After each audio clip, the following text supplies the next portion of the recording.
सत्यनारायण उच्च शिक्षा संस्थान तुलसीपुर श्रावस्ती के YouTube चैनल ज्ञान संपदा में आपका स्वागत है।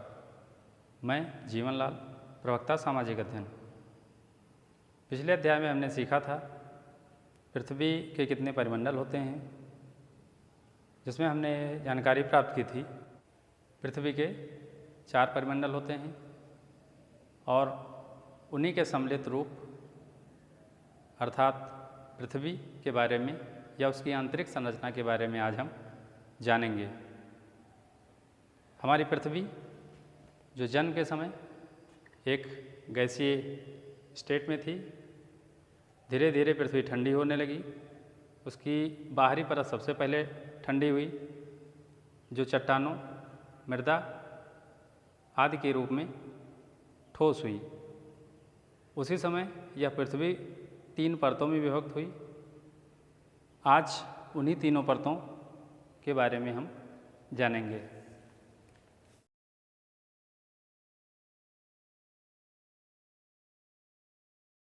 पृथ्वी की 3 मुख्य परतें हैं। सबसे ऊपरी परत जिस पर हम रहते हैं, जिस पर जीवन है और जिस पर सभी परिमंडल जुड़े हुए हैं या फलते फूलते हैं, उसे भूपर्पटी, क्रस्ट, लिथोस्फीयर या सियाल के नाम से जाना जाता है। सियाल अर्थात सिलिका और एल्युमिनियम। पृथ्वी की भूपर्पटी में सिलिका और एल्युमिनियम की अधिकता है। पृथ्वी की भूपर्पटी के बाद दूसरी परत है मैंटिल। इसे बायोस्फीयर या सीमा के नाम से भी जानते हैं। सीमा अर्थात सिलिका और मैग्नीशियम की इस परत में अधिकता है। तीसरी परत है कोर। इसे बैरिस्फीयर या नीफे कहते हैं। नीफे अर्थात निकिल और फेरियम की अधिकता है, जिसका परिणाम है कि पृथ्वी में आयरन अधिक है। पृथ्वी की इन्हीं तीनों मुख्य परतों में कुछ आश्चर्यजनक चीज़ें भी हैं। आइए उसको भी सीखते हैं। पृथ्वी की ऊपरी परत क्रस्ट, जो कि लगभग भू सतह से 100 किलोमीटर मोटी है, इस 100 किलोमीटर मोटी परत के बाद लगभग 1.5 किलोमीटर मोटी एक और परत है जो कि तरल अवस्था में है। इसे एस्थेनोस्फीयर या मैग्मा कहा जाता है। हमारी भूपर्पटी इसी एस्थेनोस्फीयर या मैग्मा पर तैर रही है, जिसका पता हमें ऐसे लगता है कि हमारे पृथ्वी की ऊपरी सतह अर्थात भूपर्पटी की दोनों प्लेटें अर्थात महाद्वीपीय प्लेट और महासागरीय प्लेट गतिमान हैं। उनमें मूवमेंट है, उनमें गति हो रही है। एक दूसरे से या तो दूर जा रही हैं या एक दूसरे से पास आ रही हैं। इससे ये पता चलता है कि पृथ्वी की क्रस्ट या भूपर्पटी स्थिर नहीं है बल्कि गतिमान है, यह तैर रही है।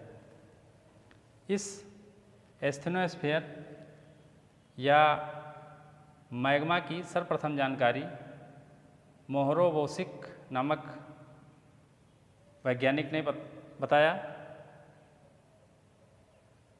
इसीलिए इसे मोहा विसंगत तल या लो वेलासिटी जोन या एस्थेनोस्फीयर के नाम से जाना जाता है। यह एस्थेनोस्फीयर मेंटिल और क्रस्ट के बीच लगभग 1.5 किलोमीटर मोटाई में भरा हुआ है, जिस पर हमारी प्लेटें, चाहे वो महाद्वीपीय हों चाहे महासागरीय हों, तैर रही हैं। और इसी मूवमेंट के कारण अर्थात मेंटिल और क्रस्ट की गति में अंतर होने के कारण फ्रिक्शन पैदा होता है, घर्षण पैदा होता है, जिसके परिणाम स्वरूप यहाँ ऊर्जा उत्पन्न होती है, एनर्जी जनरेट होती है, जिसे जियोथर्मल एनर्जी या भूतापीय ऊर्जा कहते हैं। यह भूतापीय ऊर्जा कैसे पता चलती है, इसका ज्ञान हमको कैसे हो पाता है?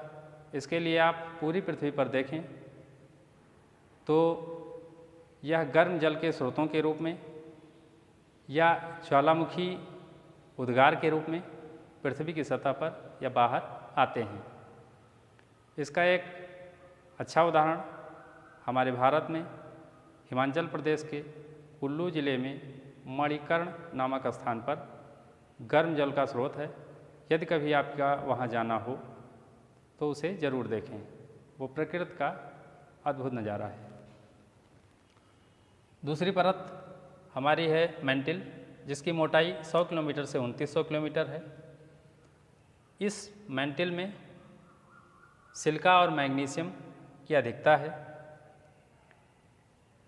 और इसी मैंटिल पर भूपर्पटी या क्रस्ट हमारी तैर रही है, जिसका कारण है बीच में, दोनों परतों के बीच में भरा हुआ एस्थेनोस्फीयर या मैग्मा।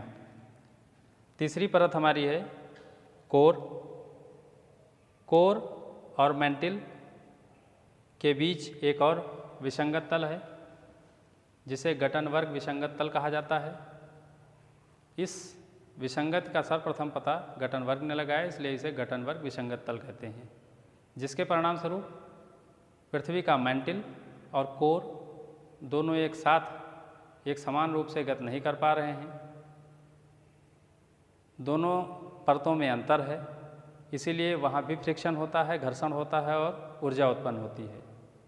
यह ऊर्जा जियोमैग्नेटिक एनर्जी, भूचुंबकीय ऊर्जा के रूप में उत्पन्न होती है, जो पृथ्वी की सतह पर बाहर आती है। पृथ्वी की सतह पर इसे बाहर कहाँ देखा जा सकता है?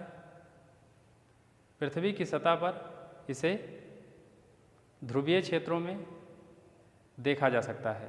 ध्रुवीय क्षेत्रों में हम ध्रुवीय प्रकाश या प्रकाश प्रदीप्त अरोरा बोरियालिस उत्तरी ध्रुव पर और अरोरा ऑस्ट्रियालिस दक्षिणी ध्रुव पर देख सकते हैं। इसे कौन देख पाएगा? इसे उच्च अक्षांशों के रहने वाले लोग ही देख पाएंगे। निम्न अक्षांश के लोगों को यह दिखाई नहीं देगा। हमारे मैंटिल और कोर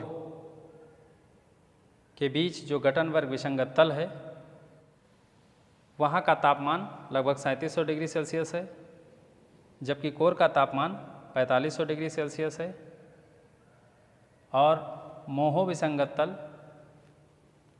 या एस्थेनोस्फीयर का तापमान लगभग 3000 डिग्री सेल्सियस है और इसके बाहर अर्थात भूपर्पटी का तापमान लगभग 800 से 1200 डिग्री सेल्सियस है। भूपर्पटी पर पृथ्वी की सतह से अंदर जाने पर लगभग 20 डिग्री सेल्सियस से 30 डिग्री सेल्सियस प्रति किलोमीटर तापमान बढ़ता है और तापमान की यह वृद्धि लगभग 40 किलोमीटर तक होती है। पृथ्वी के कोर की मोटाई 2900 किलोमीटर से 6371 किलोमीटर है। कोर का तापमान लगभग 4500 डिग्री सेल्सियस है। इस तापमान पर सभी तरह के पदार्थ द्रवीय अवस्था या पिघले हुए रूप में होने चाहिए, लेकिन पृथ्वी का कोर ठोस है। ऐसा क्यों? ऐसा इसलिए क्योंकि पृथ्वी की सभी बाहरी परतों का दबाव इतना अधिक है कि पृथ्वी के अंदर का तापमान अधिक होने के बावजूद भी पृथ्वी का कोर ठोस रूप में है। अब प्रश्न यह है कि पृथ्वी की आंतरिक संरचना के बारे में हमें पता कैसे चलता है, जबकि हम पृथ्वी के अंदर जा नहीं सकते, पृथ्वी को काट कर देखा भी नहीं जा सकता। फिर पृथ्वी की आंतरिक संरचना के बारे में हमको जानकारी कैसे मिलती है? पृथ्वी की आंतरिक संरचना के बारे में जो भी जानकारी हमको मिलती है वो सेस्मिक वेव या भूकंपीय तरंगों के माध्यम से मिलती है। और इस बात को अंतर्राष्ट्रीय भूभौतिकी और भूगणितीय संस्थानों ने सिद्ध किया है। आइए उन्हीं के प्रयासों का एक फल यहाँ हम देखते हैं और देखते हैं कि सेस्मिक वेव कैसे आती हैं, उनका कैसे अंकन होता है।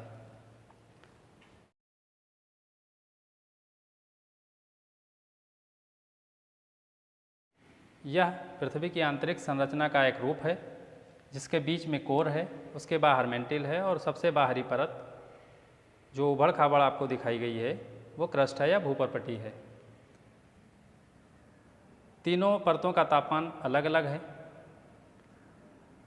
एस्थेनोस्फीयर या मोह विसंगत तल के पास मेंटिल में जब कहीं कोई डीप फोकस या गहरे मूल का भूकंप उत्पन्न होता है तो वहाँ से वह ऊर्जा तरंगों के माध्यम से पृथ्वी के सतह पर आती है या ज्वालामुखी के माध्यम से पृथ्वी के सतह पर आती है। डीप फोकस मूल भूकंप से उत्पन्न हुई भूकंपीय तरंगें, जिसमें से प्राथमिक तरंग पी वेव्स पृथ्वी के कोर को पार करके विपरीत दिशा में एंटीपोड पर निकलती हैं और इसी एंटीपोड पर या प्रति ध्रुवस्थ बिंदु पर रखा हुआ सिस्मोग्राफ प्राथमिक तरंग के टाइम को अंकित कर लेता है। वैज्ञानिक यह जानते हैं कि प्राथमिक तरंग जहाँ से उत्पन्न होंगी वहाँ से पृथ्वी के एंटीपोड या प्रति ध्रुवस्थ बिंदु पर लगभग 21 मिनट में पहुँच जाएंगी। इसी गणना के आधार पर उन तरंगों के पहुँचने के समय और उनकी चाल के आधार पर पृथ्वी के अंदर की संपूर्ण जानकारी उन्हें प्राप्त हो जाती है कि पृथ्वी के अंदर तापमान कितना है, उसकी दशा कैसी है, ठोस है, तरल है या उसका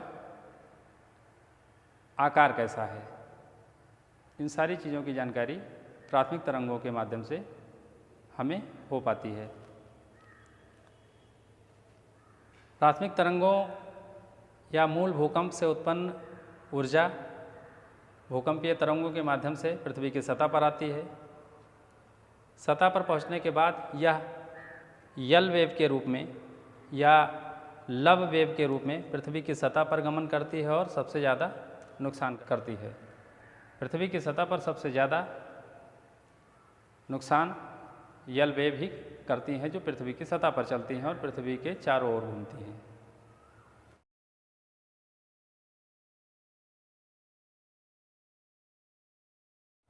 उसी मूल से उत्पन्न हुई यस वेव जो कि कोर में प्रवेश नहीं कर सकती, कोर के ठीक बाहर से होकर निकलती है और सतह पर पहुंचती है तो उसे यल वेव के नाम से जाना जाता है। इन्हीं प्राथमिक तरंगों या इन्हीं भूकंपीय तरंगों के आधार पर पृथ्वी की आंतरिक संरचना की संपूर्ण जानकारी हमें प्राप्त हो पाती है। यह वैज्ञानिकों के द्वारा पूर्णतया वैज्ञानिक तरीके से सिद्ध किया जा चुका है कि पृथ्वी की आंतरिक संरचना कैसे है, उसका तापमान कैसे है, उसका घनत्व कितना है और उसमें क्या हलचल हो रही है। इन्हीं तरंगों के आधार पर आने वाले कुछ विपदाओं का भी हम पता लगा सकते हैं।